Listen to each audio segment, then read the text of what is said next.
심기 일전과 체감 구현을 내세우며 청와대가 2기 개각안을 내놨습니다. 분위기 쇄신을 위한 적절한 인사라는 평가와 함께 벌써부터 일부 인사에 대한 전문성 논란이 불붙고 있습니다.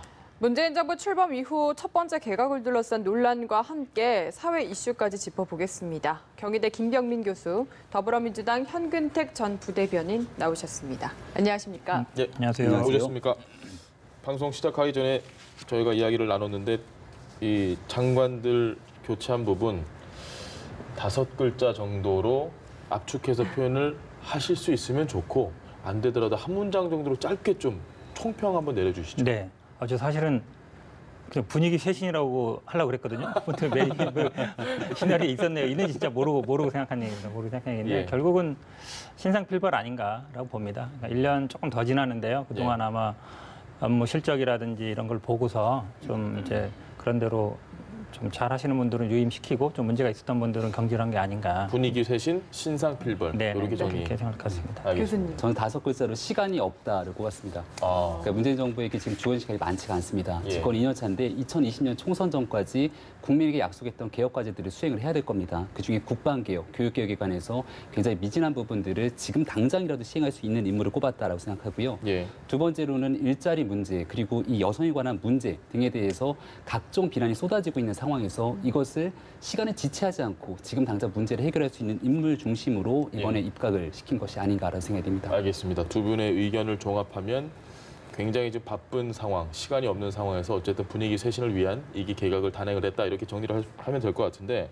일단 눈에 띄는 인사 한번 짚어봐야 될 것 같아요. 유은혜 교육부 장관 네네. 대정자 지금 뭐 좋은 이야기도 많이 나오는데 네네. 항상 좋을 수는 없는 거잖아요. 그렇죠. 전문성 논란이 네. 좀 있습니다. 이분이 결국은 이제 교육 분야에, 그러니까 한마디로 얘기하면 뭐 대학에서 교육을 전공했거나 예. 아니면 교육 현장에서 대학이 됐든 아니면 뭐 중고등학교 됐든 교사거나 교수가 아니다. 한마디로 얘기하면 그거거든요. 근데 어찌 보면 물론 이제 전문성이라는 게 물론 필요한 분야도 있습니다. 당연히. 예. 근데 교육 분야도 굉장히 어찌 보면 배타성이 강한 곳입니다. 대부분 뭐 특정 사립대학을 나온 분들이 그 대부분 뭐 관료를 많이 장악하고 있고요.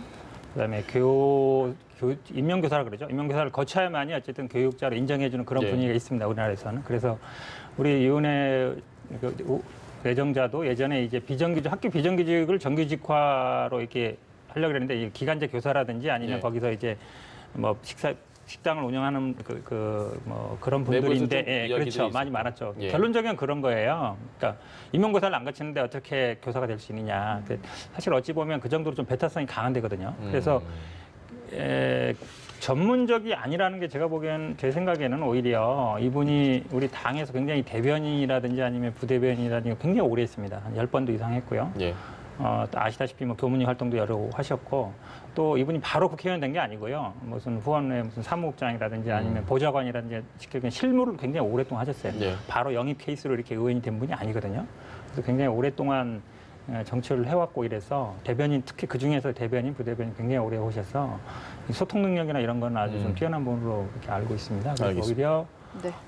그 교직의 전문성도 따질 수 있지만 그 분야에 포획되지 않는다. 예. 교육 관료들의 포획되지 않고 소신을 갖고 일을 해나갈 수 있다는 면에서 오히려 장점이 될 수 있다. 이렇게 보고 있습니다. 네, 알겠습니다. 근데 지금 국민청원도 등장을 했고요. 네. 전문성 부족하다는 이야기 계속 나오고 있거든요. 네, 이제 성과로 보여줄 때가 되지 않았을까라는 생각이 들고요. 전문성 얘기는 사실 이 교육부 장관일 뿐더러 사회부총리지 않습니까? 예. 과거 황우여 사회부총리의 사례를 보더라도 실질적인 교육 경력들이 없는 상태에서 부총리 임명되면서 여러 논란이 나왔습니다. 아마 임명이 되기까지 과정에는 큰 문제는 없지 않을까 싶지만 예. 최종적으로 이런 인사를 임명했음에도 불구하고 국민이 원하는 교육계획에 대한 성과를 내지 못한다라면 여기에 대한 문매는 2배로 맞을 수밖에 없는 상황이겠다라는 생각이 들고요. 그럼에도 불구하고 왜 유은혜 의원을 선택했을까라고 생각한다면 저는 소통의 방점을 좀 찍은 게 아닌가라는 생각이 듭니다. 그러니까 전문성으로 따지면 김상곤 전임 부총리가 훨씬 더 많은 전문성을 가질 수 있겠죠. 하지만 문재인 정부가 애당초 교육으로 공약했던 여러 가지 측면들이 고교 학점제나 절대평가제 도입 등에 대해서 사실 대한민국에 있는 많은 학부모들이 받아들여지기 어려운 측면들이 존재합니다. 그러다 보니까 이거를 교육부가 직접적으로 결정하지 못하고 공론화위원회를 통해서 공을 넘겼지만 아무도 만족하지 못한 결과를 가져온 거거든요. 네. 그렇다면 유은혜 의원이 지금부터 부총리가 된다면 해야 될 일은 관료사회 그리고 시민사회 교육계에 대한 여러 사람들의 이해관계 목소리를 듣고 문재인 정부가 공약을 했다 손치더라도 많은 국민들이 아니다라고 얘기하면은 공약을 처리할 수도 있고 그걸 통해서 설득의 과정을 거쳐야 되거든요. 하지만 전임 부총리 지금 아직까지 현임 부총리입니다만은 김상곤 부총리는 이러한 과정들을 통해서 정치적 책임을 다하지 못했기 때문에 문제가 있었던 상황으로 보고요. 전문성을 뛰어넘어서 이러한 소통의 방점을 찍고 국민에게 이 교육 문제를 설득할 수 있는 과정들을 거칠 수 있다라면은 현재보다는 적어도 조금 나은 성과를 내지 않을까 싶습니다. 저는 좀 이런 측면도 있는 것 같아요. 만약에 유은혜 의원과 똑같은 경력을 가진 남성 의원이었으면 어땠을까? 예. 과연 이런 비난이 있었을까 하는 생각을 좀 해요. 왜냐하면 우리나라가 길어도 어쨌든 정치에서는 이제 남성 위주다 보니까 네. 특히 관료 사회는 더 심하거든요. 예전에 예. 고위층으로 갈수록. 그런 언론도 그렇고요. 그런 면에서 보면은 뭐 추미애 대표도 그렇고 유은혜 의원도 그렇고 여성 정치인이 뭔가 이렇게 직위 올라가고, 그러니까 일반 의원이 아니라 뭐 부총리라든지 아니면 당대표라든지 뭔가 네. 이렇게 됐을 때 비난이 더 심해지는 경향이 좀 있지 않나, 좀 그런 면도 좀 있다고 보거든요. 알겠습니다. 첫 여성 사회 부총리이기 때문에 더 그렇죠. 상징성이 좀 예. 큰 것 같은데 제가 난데없이 폐지된 지금은 하지 않는 TV 프로그램 얘기를 하나 꺼내볼까 합니다. 그 아마 다 기억하실 겁니다. 가족 오락관. 네. 거기 보면 폭탄 들고 있다가 네. 옆 사람한테 돌리고 네. 터질까봐 또 돌리고. 제가 왜 이 얘기를 하냐면 지금 사실 2022년 대입 전형 예, 예. 그거 보고 사람들이 아니 교육부도 안 하고 공론화위도 안 하고 이게 지금 어떡할 거냐. 폭탄 돌리기다 이런 비난을 많이 받았거든요. 이 문제를 지금 이제 유은혜 장관 내정자가 해결을 해야 되는데 이 상황을 보고도 사실 전문성 얘기가 나옵니다. 이걸 어떻게 해결을 할 것이냐. 교육 문제는 최고의 전문가는 학부모입니다, 사실. 예. 예, 그래서 아마 유은혜 의원도 아마 아들이 아마 뭐 대학교 간 정도 나이가 됐는데요. 지났습니다. 뭐 들은 것 같은데. 예. 그러니까 우리나라 교육은 뭐 초등학교부터 특히 어머니들이 이제 학교를 쭉 다녀 보면은 그 교육 문제에 대해서 다 대부분 압니다. 대충 어떻게 해야 되는지도 알고요. 사교육 문제라든지 다 알고 있고요. 그래서 대입 제도는 누가 해도 제가 보기에 100% 만족시키는 제도를 만들 수 없어요. 예. 왜냐하면 내신을 뭐 강화한다 그러면 또 수능문이 문제되고 수능 절대평가를 한다 그러면 또 왜 결국은 뭐 경쟁 좋은 학교를 가고 싶은 사람들은 많고 예. 학교는 한정돼 있고 그러면 결국은 어떤 식으로 평가를 내려야 되는데 평가에서 다 들어갈 수는 없거든요. 그러면 여러 가지 지금까지 시도가 지금 수십 년 동안 해왔지만 한 번도 이게 뭐 국민들이 만족하는 늘 불평이 있는 그렇죠. 거죠. 왜냐하면 결국 거기에는 우리 애 아니면 우리 자식이 여기를 가야 되는데 못 간다. 그럼 예. 거기에 맞게 좀 해줘야 되는데 결국은 그 좋은 대학을 가야 좋은 직업을 갖고 그 다음에 어쨌든 뭐 자식이 잘 갈 거라 생각할 게 있기 때문에요. 그러니까 누가 한 사람이 뭐 절대적인 신이 나와서 딱 결정하지 않는 한은 제가 보기에는 쉽지 않은 문제인데 말씀하신 것처럼 소통 결국은 학부모 아니면 교육단체 아니면 교사들 이런 사람과 소통을 하면서 정책을 만들어 간다 그러면 이전보다는 좀 낫지 않겠느냐라고 생각하고 있고 그런 네. 면에서 또 좀 정치적 결단도 필요합니다. 이걸 공을 딴 데 넘기면 안 되거든요. 뭐 단체에 맡긴다든지 아니면 뭐 토론을 붙인다든지 해결될 일이 아니라 장관이 어느 정도 책임지고 결정할 때는 해야 되거든요. 예. 그런 면에서는 정치인 장관이 좀 나을 수도 있어요. 특히 이렇게 재선 정도 국회의원을 했고 또 이렇게 많이 정치를 해봤으면 예. 그런 결단력이 있을 거로 보거든요. 그래서 소통 능력과 어떤 결단력 이런 면에서 좀 문제를 해결할 수 있는 그 자질이 있을 것이다 이렇게 보고 있습니다. 알겠습니다. 한국당 김성태 원내대표가 오늘 오전에 협치 내각은 고사하고 친문 내각이다라고 비판을 했습니다. 이에 대해서는 어떻게 생각하십니까? 그래서 아무래도 친문 성향으로 볼 수 있는 의원들의 입각이 있기 때문에 그런 얘기가 나왔던 것 같고요. 진선미 의원 같은 경우도 여성가족부 장관으로 내정이 된 상황이고 예. 유은혜 의원 같은 경우는 문재인 대통령과 과거 오래된 인연들이 있다고 또 밝혀지지 않습니까? 예.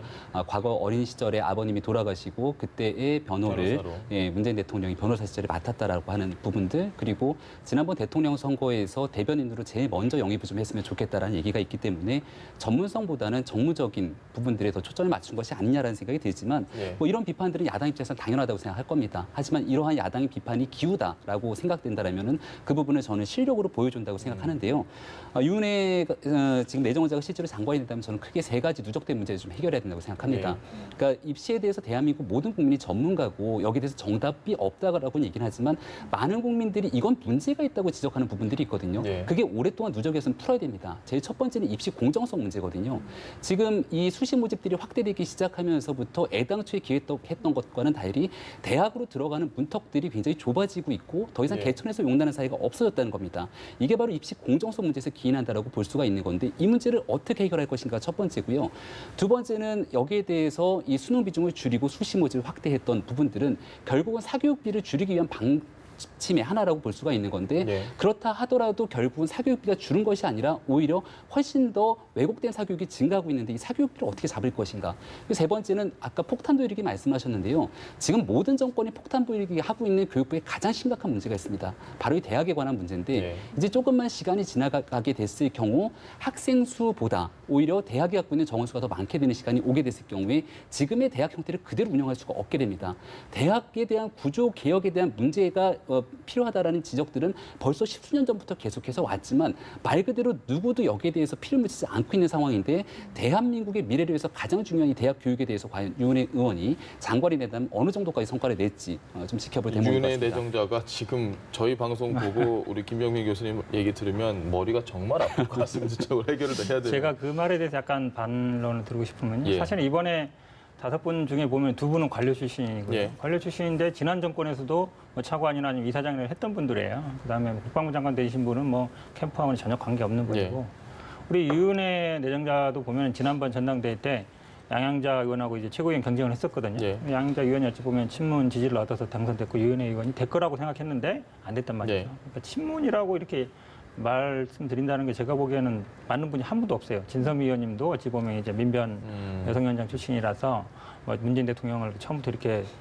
따라서 정치한 분들이 아니거든요. 오히려 관료 출신과 뭐 전문가들이 오히려 기용된 게 맞다. 정치인이다. 이렇게 정의한 게 맞지. 군도 어찌 보면 관료잖아요. 관료 네. 출신 3분, 정치인 2분 이렇게 말씀드리는 게 맞지. 친문 인사다. 이렇게 얘기하는 건 좀 저는 안 맞다고 봅니다. 알겠습니다. 네, 어쨌든 유은혜 장관 내정자가 이렇게까지 관심을 받는 건 중요한 자리이기도 하지만 교육부 그렇죠. 장관 후보자다 이 부분이 아닐까 싶은데요. 우리나라 교육열이 참 높아서 이 이슈도 참 관심이 많은 것 같습니다. 네.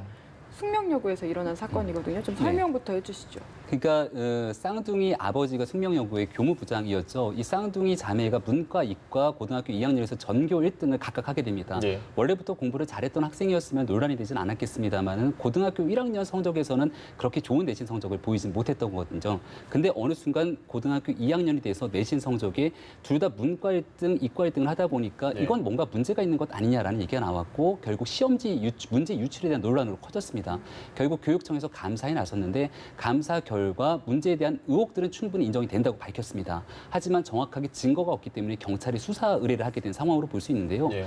크게 한 3가지 정도의 문제가 있다 이렇게 교육청은 확인한 것 같습니다. 첫 번째로는 교무부장인 이 부친이 시험지를 확인할 수 있는 시간이 애당초 얘기했던 것처럼 짧은 시간이 아니라 꽤 긴 시간을 그것도 혼자 봤기 때문에 이 내용을 보고 아이들에게 전달했을 개연성이 있는 거고요. 예. 두 번째는 이 아이들이 실제로 문과이과 그리고 강남의 굉장히 좋은 학교에서 전교 1등을 했다면 수능에 대한 모의고사 시험에서도 좋은 성과를 내야 되는데 그렇죠. 모의고사에서는 또 좋은 성적이 나오지 못했다는 거예요. 그리고 이제 세 번째로 볼 수 있는 건 오답이 있게 되는데 이 오답마저도 비슷한 오답을 썼기 때문에 충분한 개연성이 의심이 되지만 여기에 대한 나머지는 이제 경찰이 공을 돌리게 된 상황이죠. 이 부분을 보면서 사실은 이걸 어떻게 완벽한 증거를 찾아낼 수가 있을까? CCTV도 결국은 뭐 CCTV 아니더라도 강제 수사를 한다 그러면 네. 결국 요즘에는 수사를 하면 핸드폰입니다. 무조건 핸드폰. 네. 그러니까 핸드폰으로 사진을 찍든 아니면 뭐 카카오톡을 했든 뭔가 자료가 있겠든 물론 집까지 가서 말로 했을 수도 있지만 예. 요즘 이렇게 손으로 쓰는 분들 찾거든요. 웬만하면 사진을 찍거나 아니면 카톡으로 이렇게 빨리 보낸단 말이에요.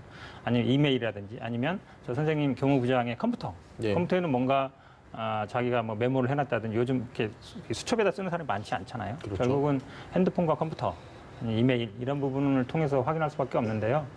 아마 여러 가지 정황이 있습니다. 지금 말씀처럼 오답도 같다. 심지어 뭐 주관식 틀린 문제까지 같다 서술형도, 그러니 예. 그렇죠. 그런 얘기가 있기 때문에 충분히 그 개연성은 있고 만약에 그런 강제 수사 통해서 압수수색 영장을 받아가지고요. 그런 그 증거가 좀 나온다 그러면 그런 걸 통해서 자백을 받아내면 아마 뭐 수사는 가능하지 않을까 보고요. 설령 자백을 하지 않는다 그러더라도 예. 뭔가 그런 뭐 카카오톡이라든지 이메일이라든지 이런 증거가 나온다 그러면 기소는 충분히 될 수 있는 사안이다 이렇게 보고 있습니다. 알겠습니다. 어쨌든 정황상 뭔가 유출했을 것으로 보는 시각이 많은 것 같아서 조금 다른 이야기를 해보자면 이게 시험 문제가 바뀌기 전에 답을 냈다는 거잖아요. 그런데 실제로 다른 학생들도 그런 경우가 많다고 하던데 이 부분 좀 안 알려진 것 같아서요. 네, 맞습니다. 그러니까 시험 문제가 바뀌기 전에 답을 냈던 측면들도 있는 거 존재하는 게 있고요. 하지만 여기에 대해서 오답을 그대로 적었던 게 이 학생들뿐만이 아니라 네. 또 많은 학생들이 같이 얽혀 있기 때문에 이러한 인과관계를 고지고대로 얘기하기 좀 어려운 측면이 있습니다. 하지만 이 사건이 사실 국민적 공분을 키우고 있는 게 실제 광주에 있었던 모 사립학교에서도 시험지 문제 유출 사건이 있었거든요. 거기는 학생들 전체가 시험을 다시 보게 됐습니다. 근데 이 문제가 왜 중요한 거 아니? 앞서 이제 입시로 다시 돌아가게 되거든요. 네. 과거 저희가 대학 가던 시절만 하더라도 수학 능력 시험을 봐서 정말 그 점수에 따라서 대학에 입학하게 되는 공정성이 꽤 높다라고 평가가 됐었는데 네. 지금은 수능에 대한 정시 비중이 줄어들고 수시 비중이 확대되다 보니까 학종이라 그래서 학생부 종합 전형 여기에선 내신과 학생부 기록에 대한 비중이 상당히 높게 평가가 됩니다. 그러다 보니 이렇게 공정하지 않은 상태로서 내신이 조작이 가능한 것 아니야라고 하는 의구심들의 눈초리가 있었는데 그러한 사실이 이곳저곳에서 터져 나왔거든요. 예. 거의 대다수가 사립학교에서 일어난 일들로 볼 수 있습니다. 그러다 보니 지금 있게 되는 충분한 개연성에 대해서도 이것이 단순한 의혹이 아니라 실제가 된다라면은 대한민국에서 가장 공정해야 되는 입시 문제의 공정성이 깨진다라고 하는 분노들이 커지고 있는 상황이라 경찰에서 굉장히 엄정하게 이 문제를 수사해야 된다 이렇게 생각합니다. 뭐 아직까지는 의혹이긴 한데 뭐 어찌 됐건 피해를 보는 건 지금 사실 전국의 아버지가 교사이신 분 그리고 그 학교에 그렇죠. 있는 예. 자제분들이 있는데 괜히 학생들한테 좀 근데 따가운 이런 문제는요, 예. 저희들 학교 다닐 때 봐도 항상 있었던 문제예요. 암암리에 소문이. 그러니까 네. 학교 교직원이든 아니면 뭔가 있으면 그 자녀들이 항상 성적이 우수한 경우가 굉장히 많았어요. 그럼 네. 대부분의 뭐 주변 애들이 그런 얘기를 한단 말이죠. 뭔가 심스럽지 않냐 이런 얘기들이 있던 것이라서 이건 일련된 문제는 아니라고 보고요.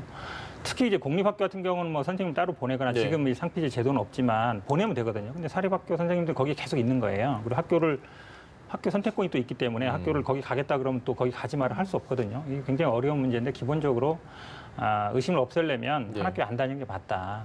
특히 부모 자식 뭐 하다못해 친척 간에도 이게 문제가 생길 수 있는 문제잖아요. 근데 부모 자식 간이라 그러면 매일 보는 사이이기 때문에 기본적으로 한 학교에 안 다니게 어떤 제도화시키는 게 맞지 않냐라고 보고 있습니다. 가장 큰 피해는 사실 학교를 믿지 못하게 될 수 있는 학생 그리고 학부모가 아닌가 싶은데 좀 이 문제가 빨리 잘 결론이 났으면 좋겠습니다. 주제를 좀 바꿔볼게요. 지금 중계청 얘기가 나옵니다. 기상청 예보가 워낙 잘 이게 안 맞다 보니까 이거 따라가는 거냐 중계청이냐 뭐 이런 얘기 있는데 지금 저기 화면 보이시죠? CG 보면 저 이야기 보면 당황스러움을 넘어 입이 딱 벌어질 정도로 상상하지 못한 현상입니다. 누가 지금 얘기를 했는지 저희가 밑에 적어놓지는 않았는데요. 누가 한 얘기냐면 저게 바로 기상청에서 한 얘기입니다. 기상청에서 예보국장이죠. 예. 기자들한테 보낸 문자입니다. 아니 왜 이렇게 문제가 있는데 못 맞추냐 막 이런 식의 이제 불만이 오니까 답변을 했다고 보낸 거거든요. 일단 교수님 저걸 보고 어떤 생각이 좀 드십니까? 그러니까 여기에 대해서 당황스러움을 넘어서 입이 딱 벌어지는 그런 감정을 갖게 되는 거는 이번 집중호우로 인해서 피해를 예. 본 국민들이겠죠. 그러다 보니 말씀하셨던 것처럼 기상청이 기상을 예보하는 것이 아니라 중계를 하고 있다라고 예. 해서 집중호우가 계속해서 내리고 있어서 피해를 보고 있는데 그제서야 문자가 오기 시작하는 겁니다. 그럼 이게 대한민국 정부와 국가가 국민이 존재하는가라는 얘기가 나오고 있는 거고요. 저는 기상청이 굉장히 당혹스러울 수밖에 없는 두 가지 이유가 있다고 생각합니다. 바로 직전에 태풍 쏠릭이 온다 그래서 네. 그때가 제가 휴가철이었거든요. 예. 그래서 그 당시에 태풍이 온다 그래갖고선 있던 휴가까지도 다 정리를 하면서 사실은 가려고 하는 것들을 취소시켰는데 그러다 보니 태풍이 엄청나게 와야 되는데 오지 않고 태풍이 비켜가게 되는 거죠. 그리고 나서 다행이긴 하지만요. 정부가 예. 했던 얘기는 뭐냐면 원래 기상 예보라는 것들은 조금 더 과해서 국민들이 있게 되는 피해를 방지하는 것이 훨씬 더 옳다라고 얘기해서 그 말이 100번 옳은 말씀입니다. 충분히 공감을 합니다. 그렇다면 이번에 내리고 있는 집중호우에 대해서도 같은 방식을 적용해야 되거든요. 예. 하지만 이번에 있었던 집중호우 같은 경우는 북으로 넘어갈 것으로 예측했던 비구름이 다시 대한민국으로 넘어오기 시작하면서 집중호우가 내리는데 이게 지금 얘기하는 것처럼 입이 딱 벌어질 정도로 엄청난 호우가 내렸고 이로 인해서 중랑천이 불어나면서 한 명의 사망자까지 나오게 되는 네. 상황이었던 거죠. 그럼 앞과 뒤에 대한 기상청 입장이 전혀 다르지 않습니까? 그런 상황 속에서 국민들이 과연 기상청을 어디까지 믿어야 될지에 대한 신뢰성을 잃어버리게 된 게 저는 가장 뼈아픈 대목인 것 같습니다. 사실 결국은 전문성을 저는 말씀해 뭐 주시죠. 삼진 아웃 당했다고 봅니다. 일단 폭염 부분이 제일 컸고요. 그다음에 이제 태풍 진로. 사실 태풍 진로에 대해서는 일본이라든지 미국에서는 이미 다 남쪽에서 진입한다라는 얘기가 나왔었거든요.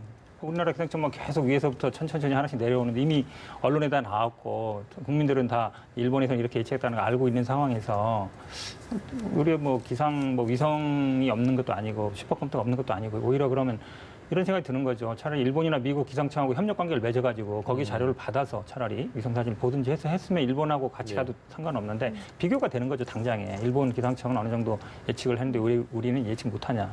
세 번째는 이번에 집중호우 같은 경우인데요.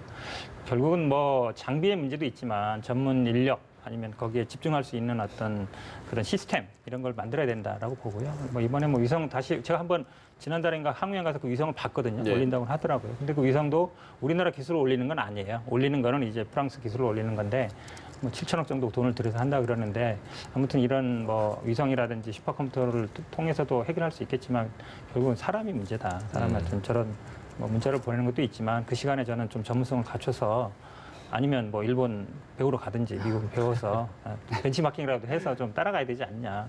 네. 국민 눈높이는 이미 세계화돼 있는데 예. 이 기상청 수준은 아직 좀 못 따라가는 것 같다.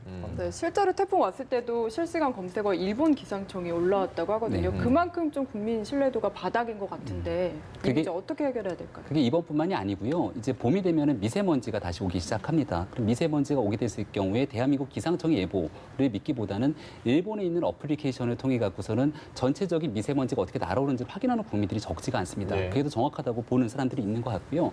여름에는 폭염이 오게 되고 지금같이 집중호우가 내리게 되는 여러 가지 상황 속에서 우리 기상청을 믿지 못하게 되면 얼마나 안타까운 일이 아닐 수 없다는 생각이 드는데 올해 지금 정부가 470조 슈퍼 예산을 편성했다고 하지 예. 않습니까? 네. 그중에 R&D 예산이 3%가 넘게 증액이 되면서 R&D 예산도 역대 최대 증액이 됐다라고 얘기를 합니다. 그 R&D 예산을 종목별로 살펴보게 됐을 경우는 기후변화 대응에 관한 예산도 상당 부분 존재를 하게 됩니다. 네. 그러니까 지금 이 문제가 왜 심각한 거 아니? 제가 말씀드렸던 미세먼지라든지 진짜 우리가 상상하지 못했던 폭염이라든지 그리고 올 겨울에는 혹한이 온다 그러는데 과거와 다른 뉴 노멀 상태로서의 기후변화가 한반도에 불어닥치고 있는 상황이거든요.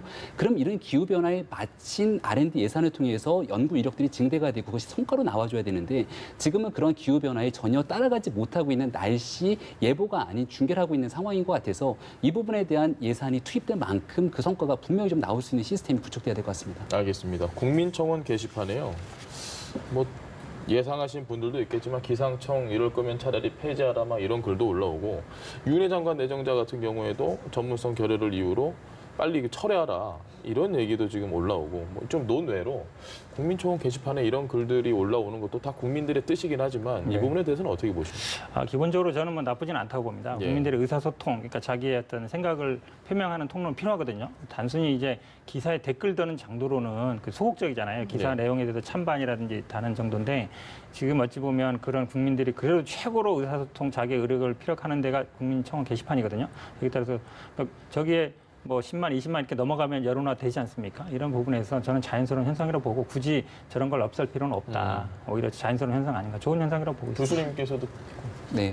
그러니까 국민들 입장에서는 당연히 국민들이 생활에서 느끼게 되는 불편함에 대해서 얘기할 수 있는 통로가 있어야 되는 것이고 그것이 지금 현 정부가 마련하고 있는 청원 게시판 아니겠습니까? 근데 청원 게시판이 제 역할을 하기 위해서는 여기에 대한 국민들의 목소리를 듣고 답해야 됩니다. 네. 지금 기준을 세웠죠. 한 달이라고 하는 기간 동안 20만 건 이상의 글들이 올라와야지만 여기에 책임 있는 정부 관계자가 답변하게 되는 동참하는 건데 사람들이 예. 하지만 거기에 대해서 20만 건이 올라오지 않더라도 국민들의 다급한 목소리, 개별 한 사람 두 사람의 목소리더라도 정부가 반드시 이야기해야 되는 것들이 있다라면은 책임 있는 정부 관계자가 답변해 줘야 되거든요. 저는 그중에 가장 심각한 문제가 바로 이 기상에 관한 문제, 예. 기후변화에 관한 문제라고 생각합니다. 여기에 대해서도 지금 기상청장이 교체가 된 상황인데요. 예. 과연 기상청장의 교체가 문책성 인사인지 아닌지에 대해서도 여러 가지 말들이 많은 상황입니다. 하지만 기상청장이 교체된 만큼 국민들이 바라고 있는 눈높이에 맞는 모습들을 보여줘야 되는데 여기에 대해서 많은 국민들이 기대를 갖고 있다는 점은 좀 유념해야 될 것 같습니다. 알겠습니다. 네, 국민청원 이야기 하나만 더 해보자면 이게 기준이 20만 동이잖아요. 네. 그 숫자는 좀 적절하다고 보시는지.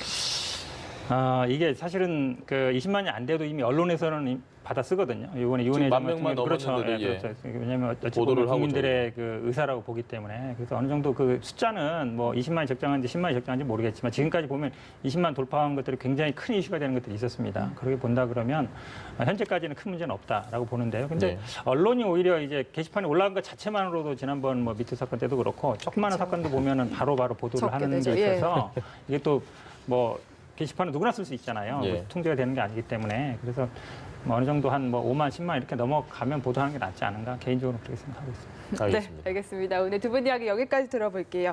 경희대 김병민 교수 그리고 더불어민주당 현근택 전 부대변인과 함께했습니다. 말씀 잘 들었습니다. 고맙습니다.